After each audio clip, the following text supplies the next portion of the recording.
Olá pessoal, eu fiz esse vídeo para explicar para vocês o laboratório virtual que a gente vai fazer em Física 1, sobre lançamento de projéteis, como eu já havia dito. Bom, lançamento de projéteis é um assunto que a gente trata em cinemática, né? A gente trabalhou em sala cinemática unidimensional, a gente viu o movimento retilíneo uniforme e uniformemente variado, tá? O lançamento de projéteis é um movimento bidimensional, ok? Então, isso significa que eu vou ter componentes desse meu movimento, tanto no eixo X quanto no eixo Y.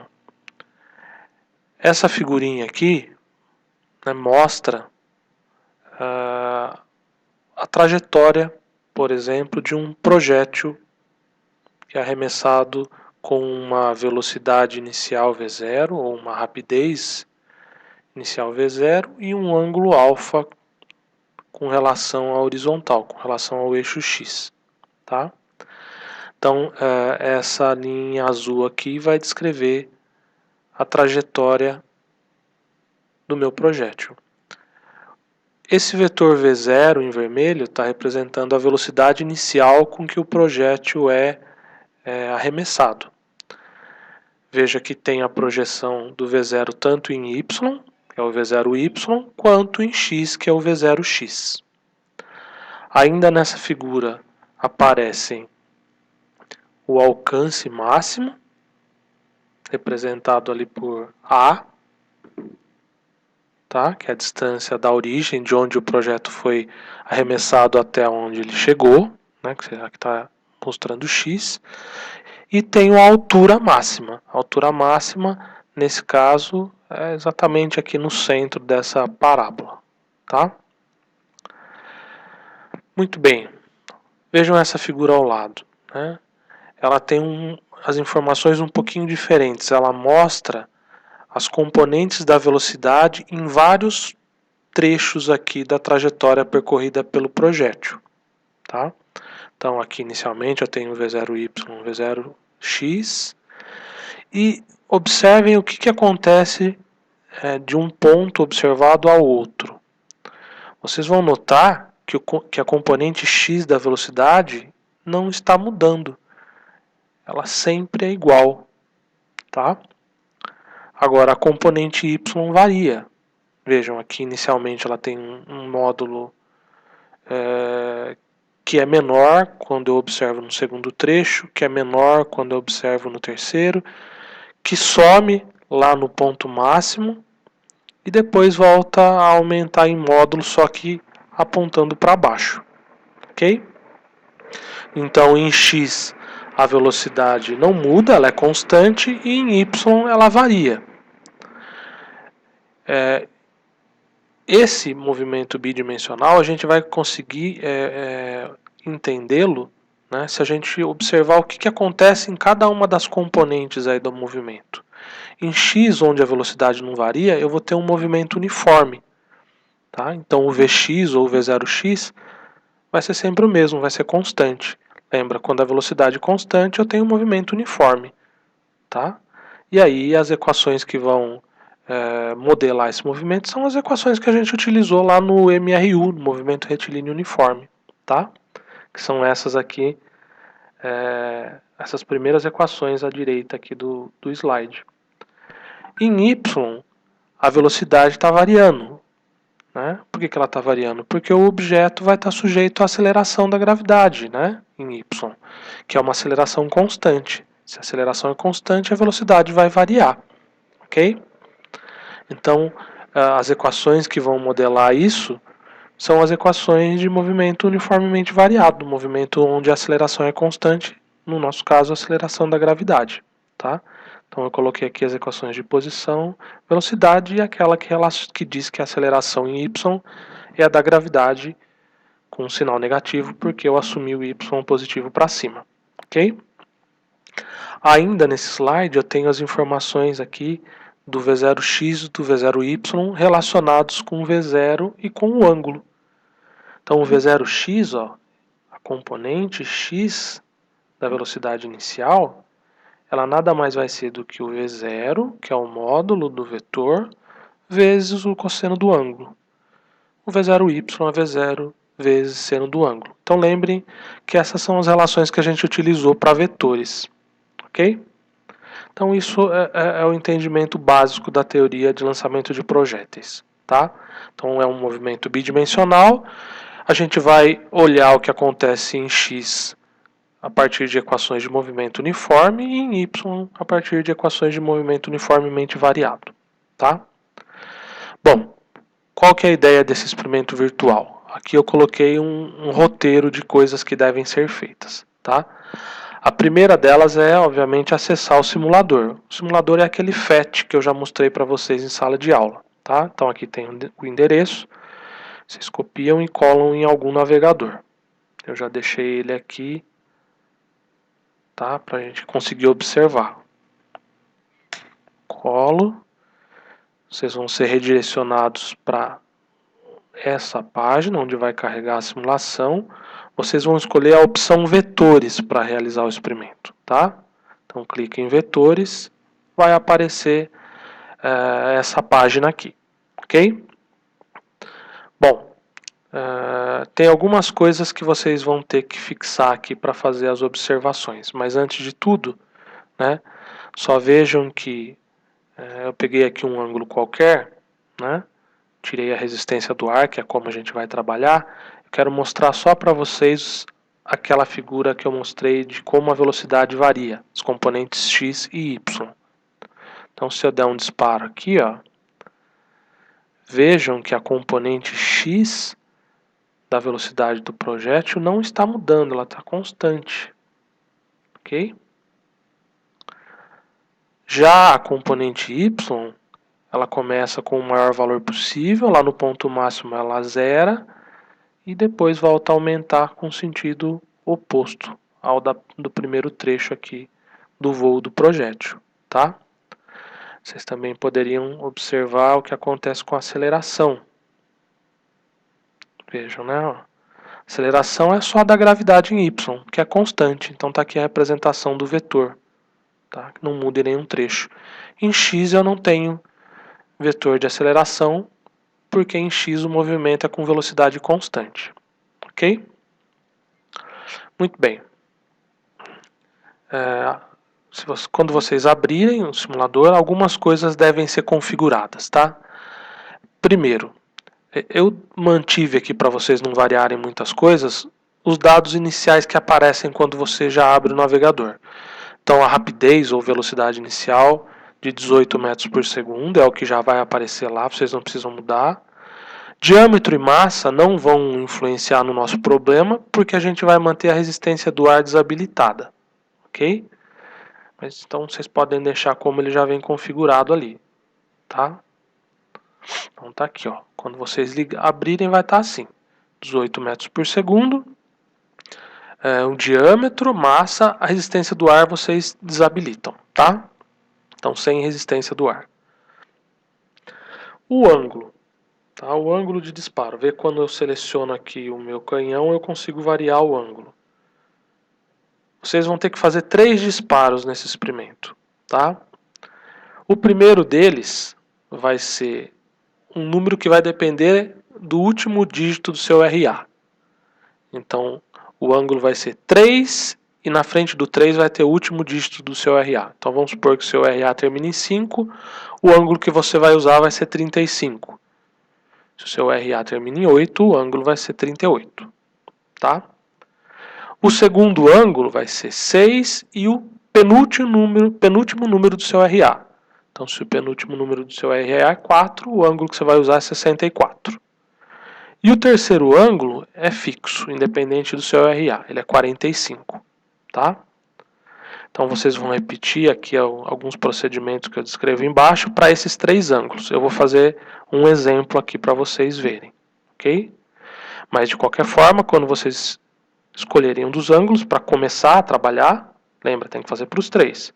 Nós vamos supor que eu vá começar com 45, eu tenho que calcular o alcance máximo, calcular mesmo na mão, tá? Qual é o alcance máximo que eu devo obter quando disparo um projétil com esse ângulo, qual é a altura máxima que o projétil vai alcançar, e anexar ao que vocês vão me entregar os prints da tela onde vocês observaram e fizeram esse experimento, tá? Depois de feito isso, né, vocês vão verificar se os cálculos feitos na mão estão de acordo com os que o simulador mostra e vão me entregar num formato que eu também já vou mostrar daqui a pouquinho, até o dia 21 de novembro, esse mini relatório, tá bom? Muito bem. Eu vou fazer o exemplo. Eu vou trabalhar aqui com um ângulo de 30 graus, tá? Então deixei aqui com 30 graus, as outras opções, lembra, eu não vou variar. Então eu vou disparar aqui o meu canhão, ok? Tá lá o projétil. Aqui em cima vocês conseguem arrastar essa caixinha. Se vocês colocarem ela em cima da onde o projétil caiu, ela vai mostrar o tempo gasto para o projétil sair do canhão e chegar aqui, então 1,83 segundos, tá? E vai dar aqui nesse faixa o alcance máximo, tá? É a distância percorrida aqui em x. A altura, ele dá a altura no ponto, ele caiu no chão, a altura é 0, tá? Se eu quiser saber a altura máxima, eu tenho que arrastar essa caixinha aqui para cima, tá bom? Então vejam que aqui eu tenho tempo, né? O projétil chegou nesse ponto e qual é a altura máxima, ok?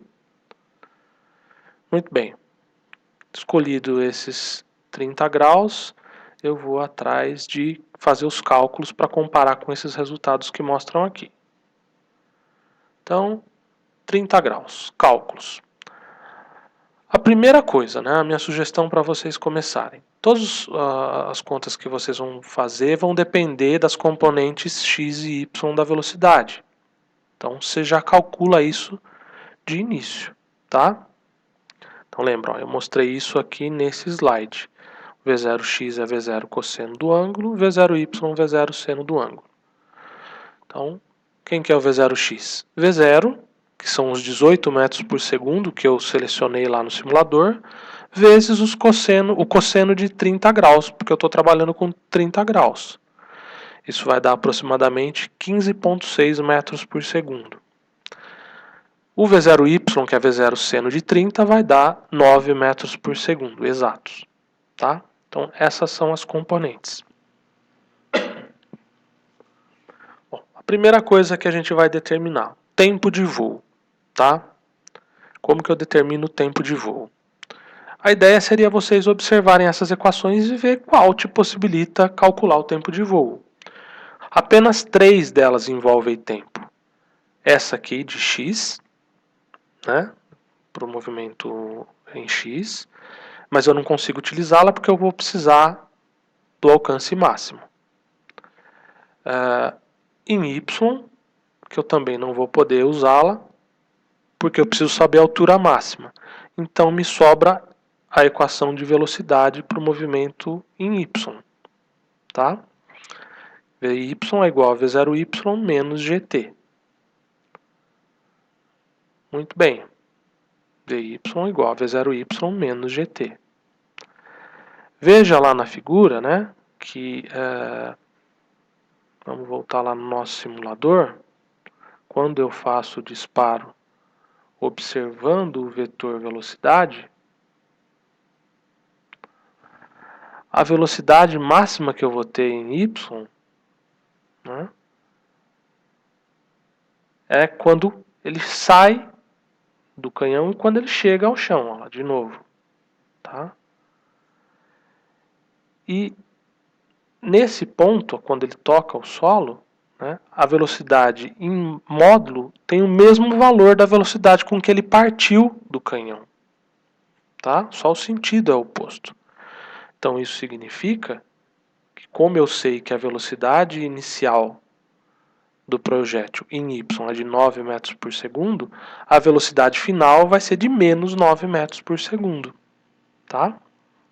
Então, quando eu pegar essas informações e jogar na equação de velocidade para o movimento em y, eu vou ter Vy, a velocidade final do projétil, logo antes de tocar o solo, menos 9 metros por segundo. Velocidade inicial em y, 9 metros por segundo, menos g. G é a gravidade, aqui eu usei 9,8, vezes o t. Veja que aqui eu tenho uma equação de primeiro grau em t. Isolo t, eu vou obter um tempo de 1,84 segundos. Esse tempo é o que a gente chama de tempo de voo, é o tempo que o projétil vai ficar no ar. O tempo gasto para ele sair do canhão e chegar ao solo. Ok? 1,84 segundos. Veja que lá no simulador a gente está encontrando 1,83 segundos. Tá? Então é um valor que está de acordo. Tá bom? Então, assim vocês vão conseguir determinar o tempo de voo. A segunda coisa que é pedida é o alcance máximo, ou seja, a distância máxima percorrida em x. De novo, eu tenho que olhar as equações que modelam o movimento. A única que envolve alcance no eixo x é essa primeira para o MU, né? Para o movimento uniforme. Então, eu vou lá, ela diz que x, ou seja, a posição, vai ser igual à posição inicial, mais a velocidade inicial em x vezes o tempo. Posição, que eu quero encontrar, o alcance em x. Posição inicial, eu coloco a origem lá no canhão, então ele vai partir do zero. Mais velocidade inicial em x, foi aquele primeiro cálculo que a gente começou a fazer, né? Ó, velocidade inicial em x, velocidade inicial em y. A em x é 15,6. Então, 15,6 vezes o tempo de voo, porque eu quero saber exatamente qual é a distância percorrida em x quando o projétil acaba de realizar a trajetória toda, ou seja, naquele tempo de voo que a gente encontrou de 1,84 segundos. Fazendo o cálculo, eu vou encontrar um alcance em x, o alcance máximo, de 28,7 metros, que também está bastante de acordo com o que mostra o simulador, 28,6. Tá bom? Então, assim eu calculo o alcance máximo. Faltou para o nosso problema encontrar a altura máxima. Tá? Só que para eu encontrar essa altura máxima, eu vou precisar saber exatamente em qual tempo o projétil está nesse ponto. E vejam, ó, aqui o simulador está me mostrando que é no 0,92 segundos. O tempo total de voo é 1,83.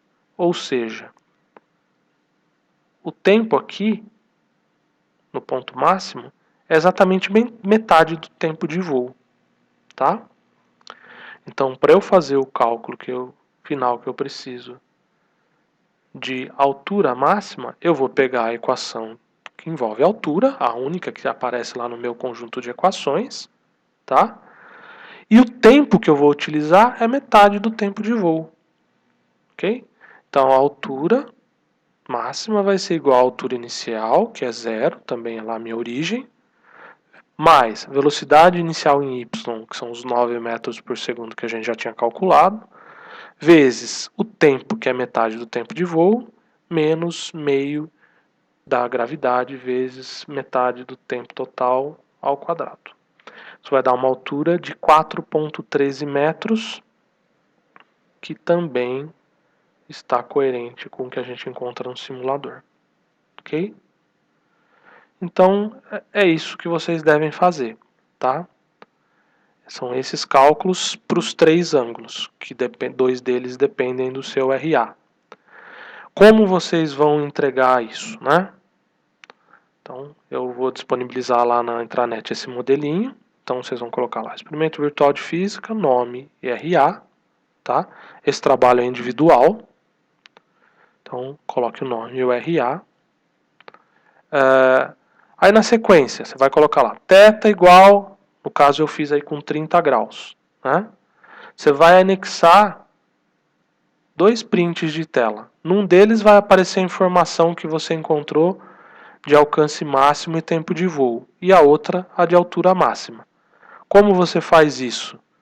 Você vai lá na página do simulador, deixa ela aberta, na tecla do seu computador ou do seu notebook tem no teclado tem uma tecla que chama Print Screen, você dá um Print Screen e cola a figura gerada aqui num documento do Word, dá um Ctrl V. Ctrl V vai colar a figura que você copiou lá no seu print screen, tá? Coloca as duas, verifica se se é possível de observar os valores aí, se você precisa aumentar alguma coisa ou não, porque eu vou ter que conferir o que você está entregando, tá? E na sequência desses dois prints, vocês vão colocar os cálculos teóricos, como aqueles que eu mostrei. Esses cálculos podem ser feitos à mão, e vocês anexam a impressão dos prints, ou vocês digitam, tá? Tanto faz. Repete o procedimento para os outros dois ângulos, tá? Então é isso que vocês vão ter que fazer para esse experimento. Eu já estou disponibilizando essas coisas hoje para que vocês possam ver, assistir o vídeo e ver se tem algum problema aí, alguma dúvida, porque daí na próxima aula a gente conversa e vocês têm aí praticamente um mês para realizar essa tarefa, ok? Então é isso, pessoal. Espero que tenha ficado claro. Bons estudos e até!